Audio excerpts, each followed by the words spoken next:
So we have two hives here. The one on the left, and the two supers that aren't painted, the two boxes that aren't painted, has wet comb. We just extracted that comb. And this is a bait hive. And so what we're seeing here with this activity are bees coming to take that honey. So those aren't my bees, those are just bees from around. Maybe a beekeeper, maybe feral bees, who knows. But they're coming. A scout found that honey, smelled it, informed the other bees in the hive, hey, there's a good source of honey here, we can take it. And so it does its little dance and the other bees come and so forth. Could be more than one hive where they're coming to take honey. There in the hive on the right, I had originally thought that a swarm had moved in because I was seeing pretty regular, sparse, small swarm. Sparse activity, but regular activity. And it turns out, well, my father inspected that hive yesterday. Maybe it was on Friday, the day before, yesterday. And there was no colony in there, just a small group of bees with no queen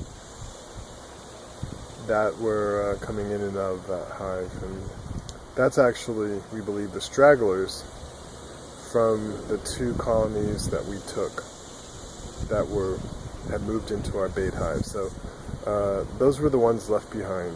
You know, like the guys in the Japanese guys in World War II on the Pacific Islands that never left or were discovered hiding out in the jungle 10, 20 years later. Those are these guys. They have no place to go. And so they're making do of it. You can't really see from here. I can see it, but there's a little anole lizard sitting there in the opening of that hive on the right. And I can only assume he's just making a living chowing on bees in there. He's not getting stung, he's not getting attacked, but I've seen him multiple times now in and around that hive. Just making a living, you know? And typically in a lizard like that, he's poking his head out now. He's brown colored right now, not green. And you can actually see bees land on his head, land right next to him, walk by him. Haven't seen him eat a bee yet, but I can only assume he hasn't because he's so full, he hasn't had a need to. So, it's getting a little late in the season now for swarms, although it's been a wet year because it's been a weird year because it's been so wet. And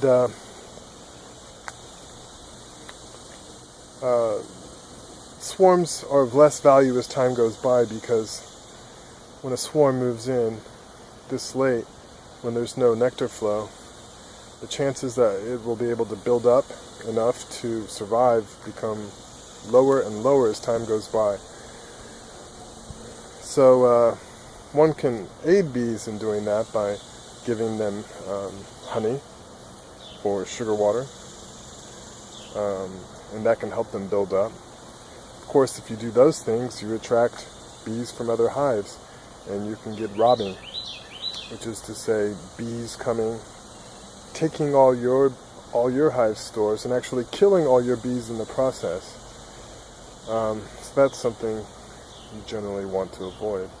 And there's ways to mitigate that through a robber screen that can give your bees a way to come out, in and out of the hive that the other bees can't figure out. So the bees that are invading don't really understand the layout. They don't understand how to come in and out. But you can train your bees to come out in and out a special way, whereas the robbing bees will try to come in the most direct way where they smell the honey, which is through the entrance which you've screened. And you make a little maze so that the bees that live there know how to get through the maze, but the other bees don't know how to get through the maze. That's just one way to deal with that. But we'll see. I do hope we get some bees that move into these bait hives, and we'll do what we can to keep them alive. I'll give them to my father and my brother, because I don't intend to keep bees here at my house for reasons previously described. So that's what I have going on here. Just a beautiful flower. Left over from the previous owners of this house who planted this perennial. These guys, bumblebees, love them.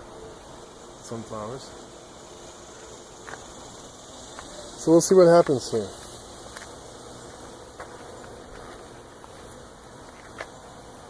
All right. Until next time.